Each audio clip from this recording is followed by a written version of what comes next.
Fond de Latte. En 2013, à Courbessac, près de Nîmes, Robert Plant, 32 ans, mène une vie de Tanguy. Il habite avec sa mère dans une belle villa avec piscine. Il ne travaille pas. Il occupe ses journées à boire et à fumer des pétards. Jusqu'à ce que la PJ de Montpellier le suspecte d'un meurtre sauvage d'une joggeuse, tout près de chez lui. Ouvrons ensemble la code B du dossier d'instruction de Robert Plant. Europe 1, Christophe Fond de Latte. Dans le système judiciaire français, le dossier d'instruction contient un sous-dossier appelé Cote B. Il rassemble les rapports des experts psychiatres, psychologues et de l'enquêteur de personnalité. Ouvrons l'un de ces dossiers. On de Latte raconte. Cote B sur Europe 1.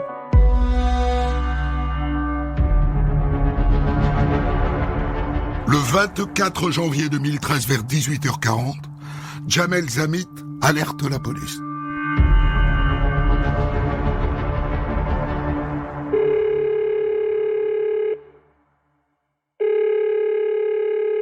Vous êtes en relation avec le 17 Police Secours.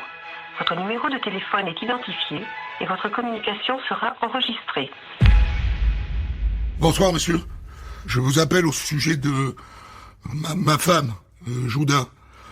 Voilà, elle devait aller chercher la petite à l'école. Elle n'y est pas allée. Et depuis, je sais pas où elle est. Elle est pas rentrée. C'est pas normal parce que... Enfin, elle n'oublierait jamais la petite à l'école. On a 3 enfants. Elle manque jamais un rendez-vous pour nos enfants. D'accord.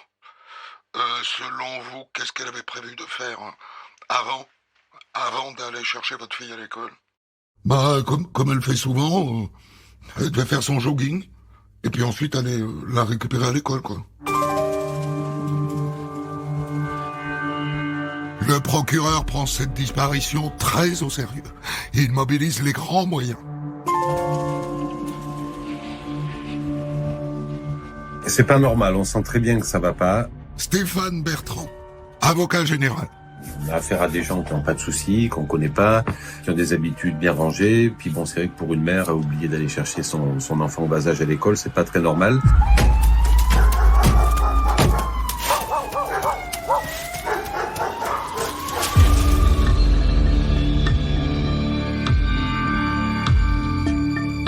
Dans la soirée, on va retrouver le corps de cette dame partie faire du jogging, pas très loin de son habitation, pas sur le chemin où elle fait le jogging, mais quelques mètres à l'intérieur d'un bosquet, donc dans un fourré.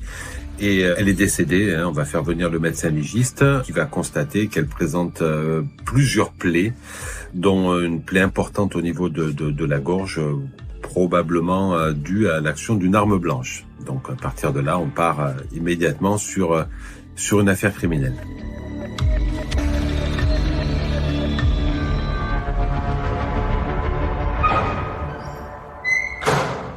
Bien, bonjour docteur. Le cadavre a été retrouvé vers 22h. Son pantalon de jogging était baissé. Elle était à l'écart du chemin. Et donc, comme d'habitude, je veux savoir les causes de la mort, est-ce qu'il y a eu viol ou pas. Et puis, s'est-elle défendue? Parce qu'on voit pas mal de traces sur les bras, vous verrez. Je rentre tout de suite dans le dossier, immédiatement. Maître Béatrice Laubier-Tupin, avocate de la famille de Jouda Zamit. On retrouve cette jeune femme donc derrière l'école de police à Courbessac, à Nîmes, si ma mémoire est bonne, dans un état dramatique. Évidemment, elle est morte, mais dans un état, elle est très abîmée physiquement en plus, très très abîmée. Et d'ailleurs, Monsieur Zamit ne l'a pas vue. À un moment donné, il avait demandé premièrement à la voir quand on la découvre. Et lorsque moi je suis en possession du dossier avec l'autopsie, j'ai refusé. Vous voyez, pour vous dire à ce point-là, je dis monsieur, c'est pas la peine. Gardez la jolie image de votre épouse.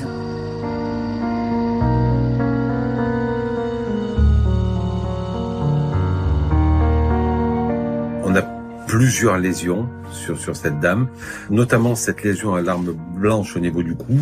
Je peux pas dire autrement, je sais que les mots sont pas très beaux, mais c'est comme une plaie d'égorgement. Voilà, c'est vraiment ça.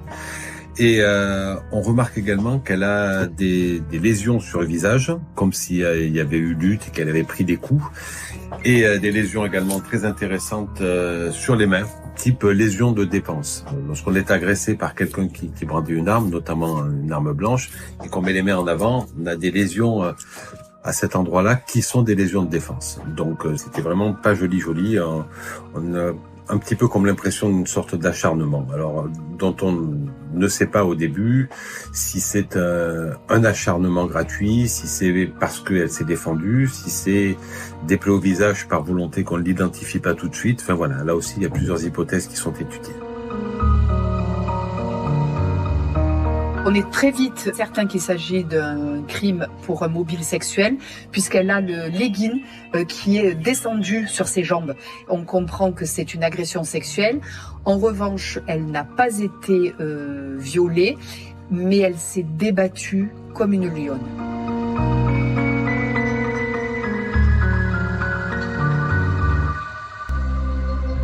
Jouda Zamit avait 34 ans à peine.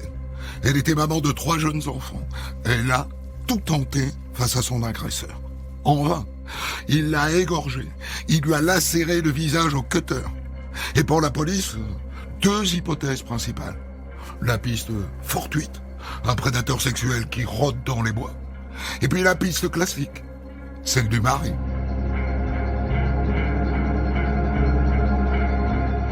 Extrêmement désagréable, mais on va faire des vérifications sur lui parce que voilà, l'entourage familial, c'est toujours une hypothèse privilégiée dans les affaires criminelles. Et puis, si c'est pas le cas, c'est important d'éliminer cette piste, ce qui sera rapidement fait. Et ensuite, c'est de mettre tous les moyens possibles et imaginables pour essayer de remonter sur une piste, parce qu'encore une fois, on se dit, il y a un individu dangereux en liberté. Donc, des moyens humains, des moyens techniques, les moyens humains consistant à ratisser le voisinage immédiatement dès le lendemain des faits pour voir si les voisins ou les promeneurs ou les gens qui sont passés par là n'ont pas remarqué quelqu'un d'un petit peu particulier. Et puis des moyens techniques avec des analyses ADN sur les vêtements de la victime et des traces de sang qui avaient été relevées à proximité. Et ces moyens vont payer parce que grâce à certains voisins, on va réussir à faire un portrait robot, notamment un voisin qui nous donne une description assez précise d'un individu qu'il a vu dans l'après-midi qui lui a paru étrange. On va réussir à remonter jusqu'à la description d'un homme, jeune, assez grand, avec une capuche qui se cachait un peu le visage mais qu'on arrivait un peu à voir, et on va réussir à faire 2 portraits robots avec ces éléments-là, qui sont des portraits robots assez ressemblants l'un et l'autre. Et puis, avec ces portraits robots, on va repasser dans le quartier, dans le secteur, pour les montrer à l'ensemble des personnes qui habitent dans les parages, pour voir s'ils connaissent la personne, si elle leur rappelle quelqu'un, ou s'ils l'ont vu le jour ou les jours précédant les faits. Bien, bonjour madame. On travaille sur le meurtre de la joggeuse dans le bois d'à côté. Je vous pose la question, est-ce que son agresseur ressemblerait à ce portrait robot? Est-ce que ça vous dit quelque chose? Bon, voyons, à première vue, oui, j'ai bien quelqu'un en tête, mais il n'a pas les mêmes yeux que sur votre truc, là. Dites toujours, madame, on vérifiera. Bon, mais il ressemble à un gars du village, qu'on appelle l'anglais, qui s'appelle Robert Plant. Il doit avoir pas loin de 30 ans. Il fait un peu grand bêta, il vit toujours avec sa mère à 30 ans. C'est l'enquête de voisinage lancée depuis vendredi qui a d'abord permis de remonter jusqu'à lui. Hier, ils m'ont montré un portrait robot et j'ai reconnu le voisin d'en dessous. Enfin, il me semblait que c'était lui. Mais ça me fait tout drôle, quoi, de penser que ça peut être quelqu'un de si proche, quoi. Outre la ressemblance physique entre le suspect et son signalement, ce sont aussi de profondes blessures sur les mains du trentenaire qui mettront les enquêteurs sur la piste. Après 4 jours d'investigation, les policiers de la PJ de Montpellier arrêtent Robert Plant, 32 ans. Il habite chez sa maman dans une belle villa avec piscine, tout près du lieu de découverte du cadavre de Jouda Zamit. Bonjour, monsieur Plant. Nous travaillons, comme vous le savez peut-être, sur le meurtre de la joggeuse qui a été retrouvée près de chez vous dans le bois. Je suppose que vous avez entendu parler de ça? Oui, bien sûr, monsieur. J'ai même dit à ma mère de faire attention si elle se promenait vers là-bas. Et de prendre le chien. Bien. Donc la victime a été massacrée et vous faites bien de dire à votre mère de faire attention. Vous étiez où la nuit du 24 au 25 janvier quand ça s'est passé? Je faisais pas grand-chose. Comme d'habitude, j'ai envie de dire. Je regardais la télé chez moi. Je vais, monsieur, vous laisser repartir en cellule, mais juste avant, je vois que vous avez des coupures au niveau des mains. Ah, ça, c'est des ronces. Je jardine. Oui, d'accord.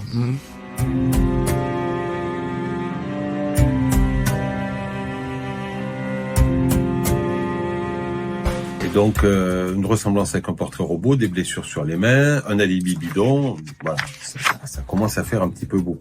Et puis, on va avoir d'autres éléments. Qui dit garde à vue dit on s'intéresse à son domicile, on fait une perquisition et on retrouve chez lui pas mal de cutters ressemblant à ceux qu'on a trouvés, mais bon, je sais pas, une dizaine peut-être de cutters, ce qui est un petit peu original. Et on va retrouver parmi ces vêtements des vêtements pouvant correspondre à ceux qui sont décrits par les témoins qui nous avaient dit on a vu un individu bizarre tourner dans le secteur. Donc ça va se resserrer autour de lui.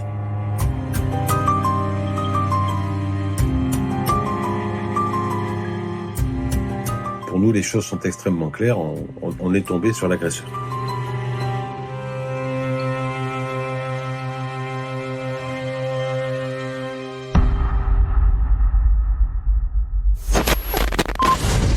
Nathalie, c'est donc un voisin de la victime qui est en garde à vue. Comment réagissent les habitants de Courbessac ? C'est la stupéfaction dans la rue où je me trouve devant le domicile du suspect qui vit de petits boulots. La famille est arrivée en France il y a 7-8 ans. Le papa est décédé. Et dans le voisinage, on a beaucoup de mal à croire à la culpabilité de cet homme, comme en témoigne Inès qui habite dans une villa juste à côté. On ne s'attend pas à une telle chose, d'autant plus que c'est un personnage qui passait tous les jours, quasiment avec sa maman, je pense, faire ses courses, très poli, très bonjour. Quelqu'un de timide peut-être, ou je sais pas, enfin, poli, un petit mot gentil, mais c'est toujours ça, c'est ce qu'on s'y attend pas. Un suspect arrêté la nuit dernière. Vous nous révéliez l'information ce matin, Nathalie Chevance, vous êtes dans le Gard pour Europe 1. Qu'est-ce qui a conduit les enquêteurs à cet homme, alors qu'on sait désormais que les éléments sérieux sur lui s'accumulent? Oui, d'abord, c'est l'enquête de voisinage extrêmement minutieuse menée depuis jeudi soir qui a permis de dresser un portrait robot resté confidentiel. Les enquêteurs avaient déjà interrogé ce suspect une première fois pour ensuite s'apercevoir qu'il correspondait aux descriptions de plusieurs témoins. Alors, il s'agit d'un homme de 32 ans, britannique. Il s'appelle Robert. Il vit avec sa mère dans une villa à moins de 300 mètres du lieu du meurtre. Dès hier soir, une première perquisition s'est déroulée à son domicile, suivie d'une deuxième ce matin en présence de l'individu qui porte des traces de griffures. Bon, monsieur Plante, on a pas mal de choses contre vous. D'abord des témoins vous environnez près du lieu de découverte du cadavre de cette pauvre mère de famille. Et par ailleurs, un certain nombre de choses vous accusent. Par exemple, ces traces de griffures sur vos bras. Le fait que chez vous, on a découvert de nombreux cutters. Que votre ADN est retrouvé sur un cutter qui était à côté de la victime. Il faut que vous nous parliez, monsieur. Le mari et les enfants de Judas ont besoin de savoir la vérité. Je vous dis que je sais pas.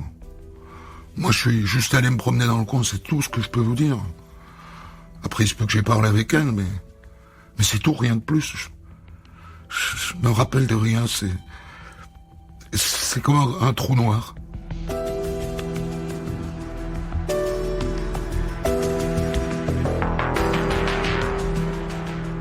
Il va nous balader pendant un certain temps.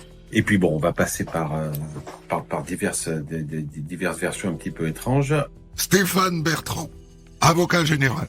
Il va pas avouer clairement qu'il est à l'origine, mais il va se murer à partir de là dans une espèce d'amnésie, en nous disant qu'il a un trou noir sur ce qui s'est passé. Ce qui est une explication malheureusement assez classique chez les délinquants ou les criminels. Mais il va s'exprimer toujours de façon extrêmement bizarre en disant « J'ai croisé une dame, je me vois sur elle, avec ma main sur elle et je vois du sang sur elle, mais je sais pas d'où ça vient, je me rappelle pas ce qui s'est passé. » Et puis, au bout du compte, sa version plus ou moins finale sera de dire qu'il a croisé une dame, qui s'est moqué de lui, ils se seraient plus ou moins poussés l'un l'autre, il aurait fini dans les fourrés. Alors, il n'explique pas du tout le fait qu'elle ait eu des blessures à l'arme blanche à la gorge. À un moment, il va même jusqu'à dire que lui avait pris son cutter pour se défendre et qu'elle avait réussi à s'en saisir. Et enfin, voilà, des choses extrêmement ahurissantes. Mais nous, ce qu'on tire de cela, c'est que, d'abord, ce qu'il nous raconte n'est pas crédible, mais que ça le positionne à l'heure des faits, au moment des faits, face à notre victime, et que on sent bien que il voudra pas y venir parce que voilà, il se rappelle à peu près de tout ce qu'il n'a pas fait, mais il veut pas nous raconter ce qu'il a fait. Voilà, pour être clair. Dès qu'on rentre dans le sujet, vous avez le cutter à la main, qu'est-ce que vous faites? Amnésie, trou noir. À la fin des 48 heures de garde à vue, Robert Plant ne dit rien de plus aux policiers ni moi. Et au juge d'instruction, il serre la même rengaine. Il ne se rappelle pas ce qui s'est passé. Il est victime d'un trou noir.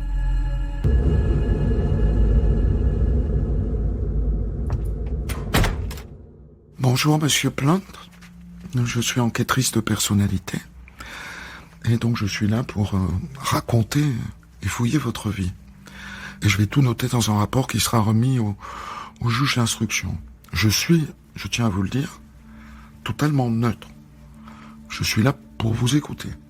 Et ensuite, je rencontrerai vos proches, votre famille et tout ça. Vous voulez bien me parler de vous? Oui, d'accord. J'ai 32 ans. Je suis né à Chatham, en Angleterre, entre Canterbury et Londres. J'ai eu une sœur cadette, et quand j'ai eu 8 ans, mes parents ils sont venus ici. C'était pour le boulot de mon père, il travaillait dans les télécoms. Et ma mère était coiffeuse. Et maintenant, je suis seul avec ma mère parce que mon père, il est mort d'un cancer. Voilà. Vous travaillez, monsieur? Non. Je suis au chômage. J'ai un CAP de tapissier, mais avant toute cette histoire, j'avais retrouvé un job. Comment est-ce que vous occupez vos journées? Je m'emmerde. Alors je picole un peu, et puis je fume de l'herbe aussi.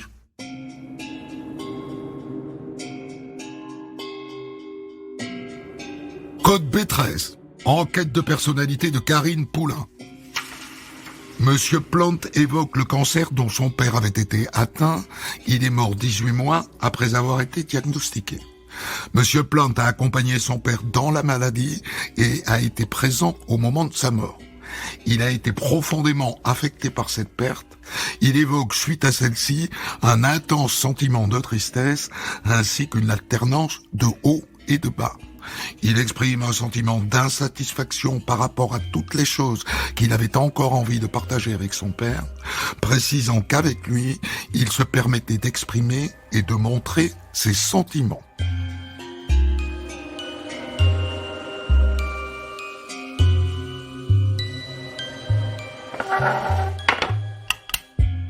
Et avec votre mère, monsieur Plant, quel rapport est-ce que vous entreteniez? Donc on était en Angleterre, c'était super quoi. C'était une mère qui était rigolote, qui était joyeuse, qui était affectueuse. Mais dès quoi, on est arrivé en France, elle a perdu tous ses amis, elle a changé, elle était seule, elle parlait mal français, elle s'est mise à picoler, et à passer son temps à faire la sieste quoi.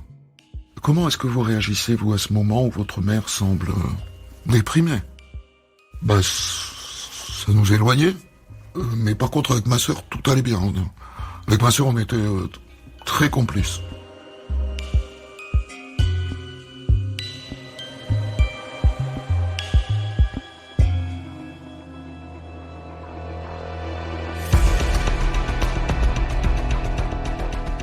En fin d'instruction, Face aux dénégations de Robert Plant, le juge d'instruction tente son dernier atout, une reconstitution. Peut-être qu'une fois sur les lieux du crime de Judas Amit, il réagira. Peut-être qu'il retrouvera la mémoire. Ça permet deux choses. Ça permet de repositionner les gens sur place, et quand on va ensuite devant la cour d'assises, c'est beaucoup plus clair de parler de choses qu'on a vues. Stéphane Bertrand, avocat général. Ça permet de voir la façon dont le mis en examen raconte les choses, et c'est important aussi. Et puis, on va jamais à une reconstitution sans les médecins légistes, et ça leur permet de dire, est-ce que la façon dont le Robert Plant va nous dire que les choses se sont passées sont cohérentes ou pas avec les constatations qui ont été faites lors de l'autopsie. Donc oui, c'est toujours extrêmement intéressant.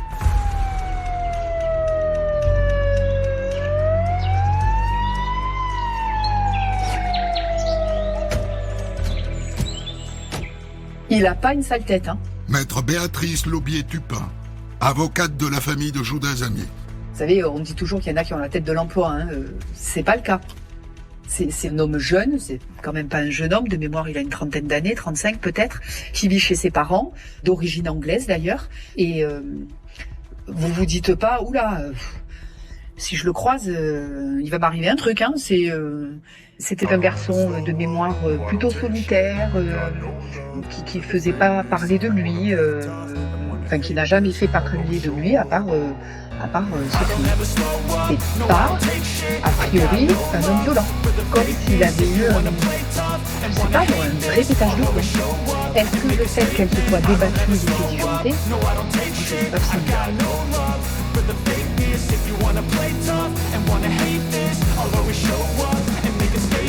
Everything I do, so instinctive and so passionate. Every word I move, so descriptive like an adjective. I got a vendetta against people who bad.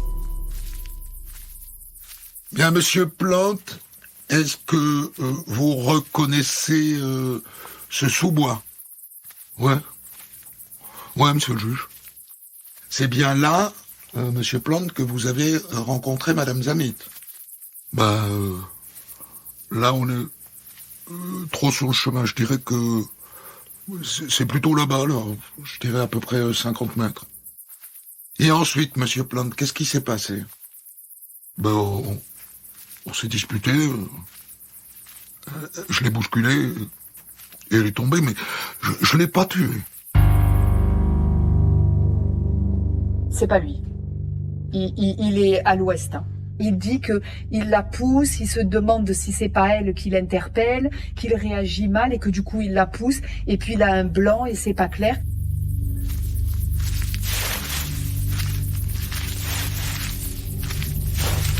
Il ne nie pas l'altercation, il ne nie pas une espèce de corps à corps, mais il nie d'avoir voulu tenter de la violer, et il nie l'avoir tuée. C'est comme s'il avait un blackout à partir du moment où ça devient un crime.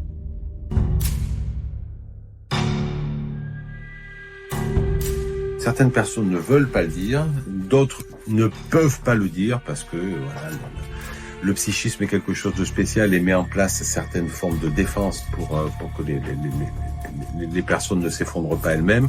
Voilà, il y a beaucoup d'hypothèses, mais c'est assez rare que des personnes déballent tout dès le début. C'est compliqué. Et concernant le cas de Robert Plant, il s'exprime comme beaucoup, de manière assez typique, en nous donnant certains détails. On sait que c'est lui, il n'y a pas de souci, mais lui va pas vouloir nous dire « j'ai pris un cutter, j'ai voulu l'agresser une joggeuse sexuellement, elle s'est défendue, je l'ai égorgée ». Voilà, ça il peut pas le dire. Donc il va nous dire « elle s'est moquée de moi, on s'est un peu frotté, on s'est un peu poussé, elle est tombée dans les fourrés, je l'ai vue avec du sang sur elle, mais je ne comprends pas bien, j'avais du sang sur moi ». Il est d'ailleurs, dès qu'il est rentré chez lui, il a lavé ses vêtements parce qu'il avait les vêtements tachés de sang. Ça, c'est pas lui, c'est sa mère qui nous le dira. C'est tellement incohérent que même ceux autour, on a envie d'ouvrir les yeux en se disant mais c'est n'importe quoi ce qu'il raconte, c'est pas possible. Je sais pas comment vous dire, on a eu un moment, en tout cas moi, parce que bien évidemment mes clients n'étaient pas présents, hein, donc moi j'étais seule à la reconstitution. Je me dis mais c'est n'importe quoi. Est-ce qu'il réalise qu'il dit n'importe quoi? Que c'est pas cohérent? Voilà. Dans mon souvenir, c'est ce qui prédomine.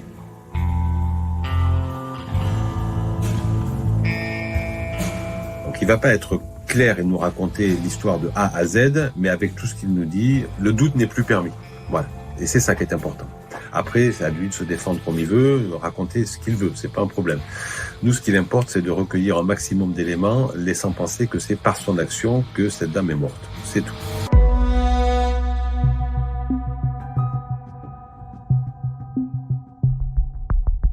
Pendant toute l'instruction, Robert Plant répète qu'il n'a pas tué la mère de famille. Il se souvient d'une altercation, et ensuite c'est le trou noir. Plus rien.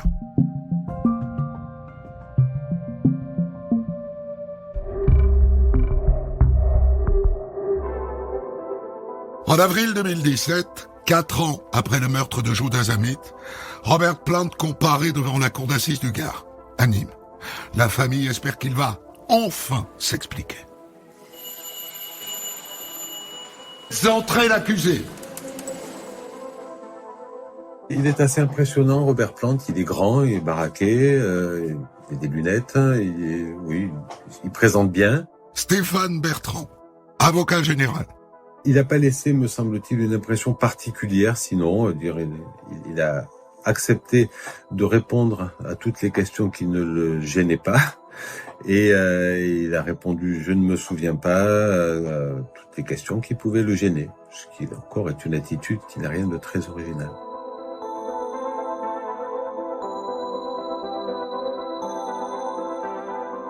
Il parle peu, il est assez décalé. En tout cas, il n'est pas vindicatif, il hurle pas à son innocence, par exemple. Maître Béatrice Laubier-Tupin, avocate de la famille de Judas Amit. Moi, je suis très souvent partie civile. J'ai déjà eu des accusés. Non, c'est pas moi. Enfin, on n'était pas là-dedans. Mais c'était surtout, je pense, sa personnalité de toute façon, qui était plutôt calme. Code B13. Enquête de personnalité de Karine Poulain. Robert Plant est dépeint par son entourage comme quelqu'un de gentil, généreux et serviable.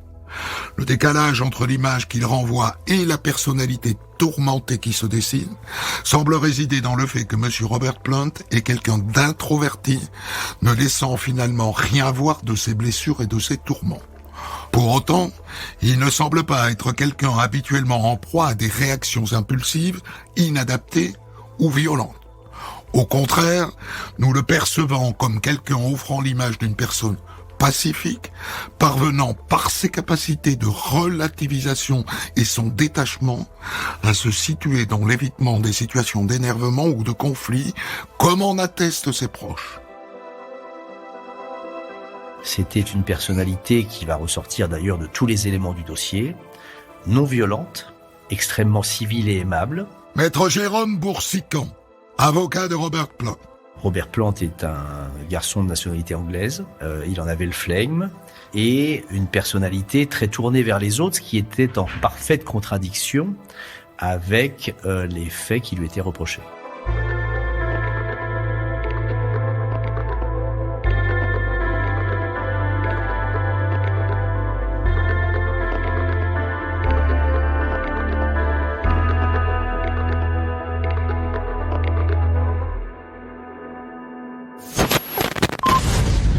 Les enquêteurs n'ont mis que quelques jours pour inculper Robert Plant.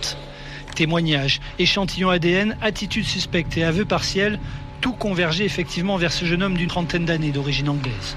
Alors aujourd'hui, premier jour du procès, plus que les faits, c'est la personnalité de l'accusé qui intéresse la présidente. Après les appels à la barre de la sœur, puis de la mère, chez qui Robert Plant vivait au moment du drame, l'enquête de personnalité le décrit comme quelqu'un de plutôt introverti, bien élevé et calme. Pas convaincant pour l'accusation, qui voit en lui un Mr. Hyde en puissance. Je suis interpellée par cette unanimité qui est incontestable. Un garçon charmant, gentil, posé, et toutes les qualités qu'on a pu voir. Maître Béatrice Laubier-Tupin, avocate de la famille de Judas Amit. Et puis quand même l'acte qui est d'une violence inouïe. Donc il y a bien quelque chose qui à un moment donné fait que dans sa personnalité, cet homme a des fissures. Mais c'est la nature même du meurtre de cette femme qui interroge sur les relations que l'accusé entretenait avec la gente féminine. Une vie sentimentale semée d'échecs, une sexualité source de blocage et d'angoisse. Et enfin, cet élément troublant retrouvé à son domicile, un vagin artificiel de fabrication artisanale. La défense rejette la pulsion sexuelle. Pour son avocat, Robert Plante, drogué au cannabis au moment des faits, est atteint de troubles schizophréniques. Si Robert Plante est coupable de quelque chose, il est dans le cadre d'une hallucination. Il a agi dans le cadre d'un comportement hallucinatoire. C'est-à-dire que 5 minutes avant, il n'avait pas l'intention de commettre les faits. Robert Plante n'a jamais dévié de sa position. Il a toujours contesté les faits pour lesquels il était jugé. Et il n'est pas l'auteur de ces faits pour 2 raisons. La première, c'est qu'il n'en a aucun souvenir.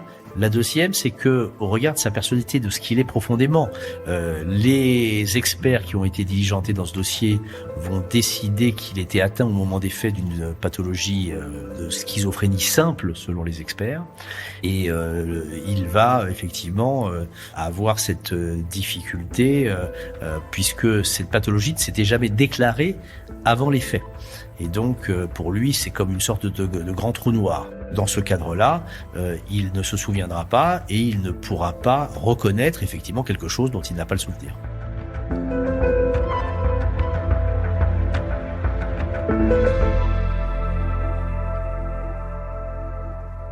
Monsieur Plante, nous allons maintenant vous interroger.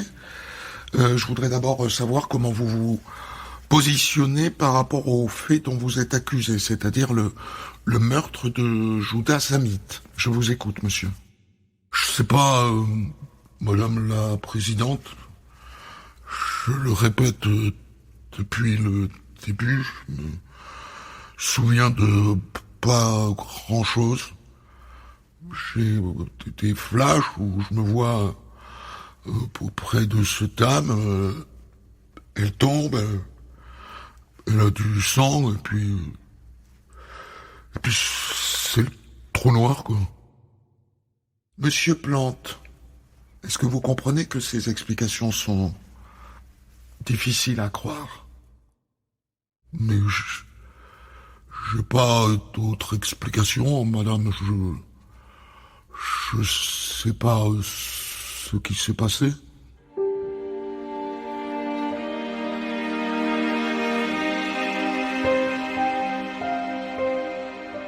Robert Plante ne m'a pas aidé dans la défense de ses intérêts.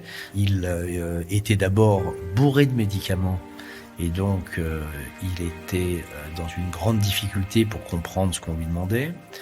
Ensuite, les questions qui lui étaient posées étaient des questions qui étaient posées comme si on s'adressait à quelqu'un qui était dans pleine possession de ses moyens ou qui en tout cas avait la pleine connaissance et mémoire de ce qui s'était passé, ce qui n'était pas le cas, avec cet effet pervers qu'en plus ces réponses partielles étaient de nature à agacer la Cour, et particulièrement la présidente, qui ne brillait pas par son humanité et qui n'avait qu'une obsession, c'est de porter le procès à son terme.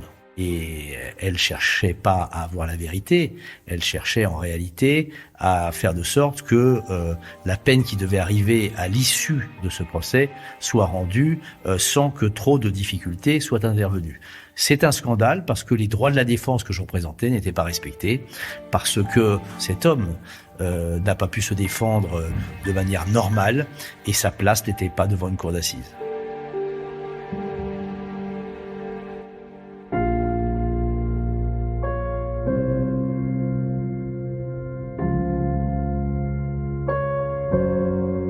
Pendant toute l'instruction, Robert Plante répète qu'il n'a pas tué la mère de famille. Il se souvient d'une altercation, et ensuite c'est le trou noir. Plus rien.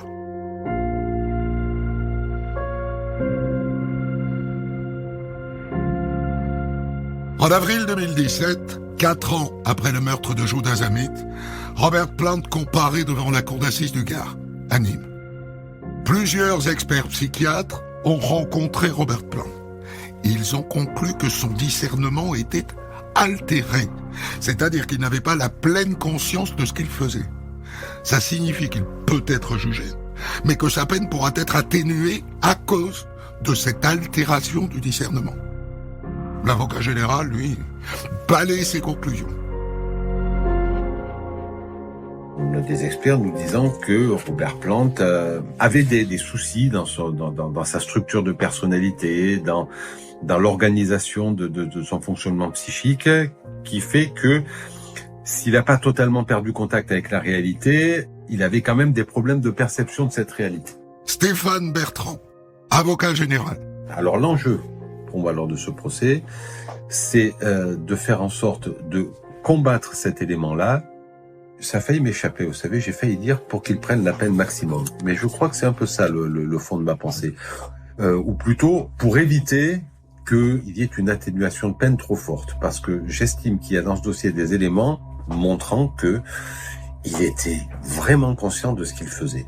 Et ces éléments, pour moi, c'est le fait qu'il ait réussi dès le début à mentir, à se trouver un alibi, à faire disparaître les traces de ce qu'il avait fait, à mentir aux enquêteurs à brûle-pourpoint lorsqu'il est surpris chez lui sur les blessures qui sont constatées sur ses mains, à après nous faire un cinéma toute l'instruction pour nous donner des éléments en nous disant je me vois sur elle, elle a du sang, ceci, mais sans vouloir nous dire qu'il l'a frappée et qu'il l'a tuée, voilà, jusqu'au bout, laissant planer le fait qu'il a pu avoir au dernier moment une amnésie, un trou noir ou je ne sais quoi. Voilà. Alors, je suis pas psychologue, je ne suis pas psychiatre, mais moi j'ai largement l'impression que tout ça, c'est du cinéma. Et donc, pour moi, l'enjeu, c'est que on n'en fasse pas un individu psychologiquement faible, psychiatriquement malade, qui mériterait une peine diminuée. Robert Plante n'a pas avoué le meurtre de Judas Zamit durant son procès. Entendu longuement à la barre, ce dernier s'est tenu à la version mentionnée dans le procès verbal. C'est-à-dire des flashs, une altercation, un combat au sol à l'aide d'un cutter. Dans sa plaidoirie, la partie civile interpelle les jurés sur l'atrocité du crime. Vous avez vu les photos? Rappelez-vous dans quel état Robert Plante a laissé cette jeune femme. À cause de lui, 3 enfants grandiront sans leur mère. C'est une douleur et malheur insupportable. Et la perte d'une sœur, c'est une perte jusqu'à la mort. C'est pas pour s'il mérite 30 ans ou toute la vie, mais moi aussi j'ai perdu ma sœur toute la vie. Durant son réquisitoire, l'avocat général déplore le manque absolu d'explications données par l'accusé. Il retient le caractère sexuel de l'agression. Face à la résistance de la victime, Robert Plante aurait commis l'irréparable et à aucun moment il n'aurait perdu le sens de la réalité, comme l'affirme la défense depuis le début du procès. Dans ce dossier, nous avons face à nous Robert Plante, qui a planifié ce qui allait se passer, qui l'a froidement exécuté et qui ensuite a tout fait pour s'en protéger, pour mentir, pour se bâtir un alibi, pour échapper à ses responsabilités. Et ça, c'est le signe de quelqu'un qui est pleinement conscient de ce qui se passe. La cour d'assises, c'est la grossièreté. C'est la grosse ficelle. Maître Jérôme Boursicon, avocat de Robert Plante. Et l'avocat général, qui aurait pu faire preuve de finesse, n'a pas hésité à pointer un serial killer, quelqu'un qui recommencerait. Il a en réalité fait son travail, c'est-à-dire d'instiller la peur dans la tête des jurés. Le véritable scandale de ces peines qui visent à emprisonner, c'est qu'une fois qu'il est en détention, la société a réussi son coup, ces êtres sont mis de côté et ne sont pas soignés. C'est des soins qui sont absolument dérisoires et précaires en détention. Il n'y a pas de suivi, il n'y a pas de thérapie. C'est en réalité un bourrage de médicaments pour les endormir et faire de sorte qu'ils soient inoffensifs dans le quotidien des matons. Ils sont véritablement traités comme des animaux que l'on essaye de mettre de côté pour attendre une sorte de sortie 20 ans plus tard dans un état qui, à mon avis, est souvent très affecté. La deuxième chose, c'est qu'ils vont après le verdict en centrale et le suivi n'est pas meilleur. C'est-à-dire qu'en réalité, vous avez des malades en détention qui ne sont pas soignés. Vous imaginez bien que pour des pathologies comme la schizophrénie, c'est en réalité d'atroces souffrances qui frappent ces êtres qui sont abandonnés de tous et en priorité par la société. Maître Boursicon, vous avez la parole pour la défense de M. Robert Plante. Mesdames et messieurs les jurés, laissez-moi d'abord vous dire que la place de Robert Plante n'est pas dans ce box. Elle n'est pas dans une prison. Elle est dans un hôpital psychiatrique.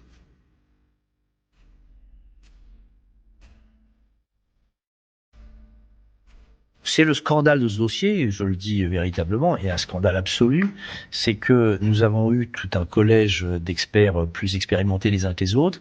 Personne n'a rien compris. Pas plus la Cour que nous. Chacun était incapable de dire d'ailleurs quelle était la différence entre l'altération et l'abolition.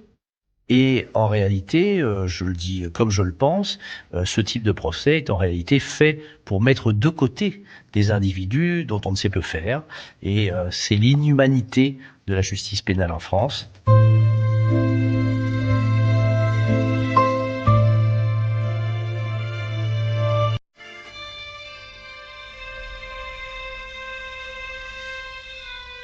On a en réalité choisi la voie de l'écarter de la vie sociale plutôt que d'essayer de le soigner.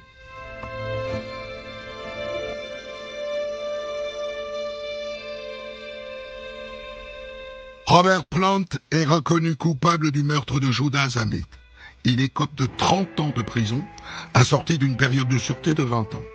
Et en appel, il reprend 30 ans, mais sans peine de sûreté.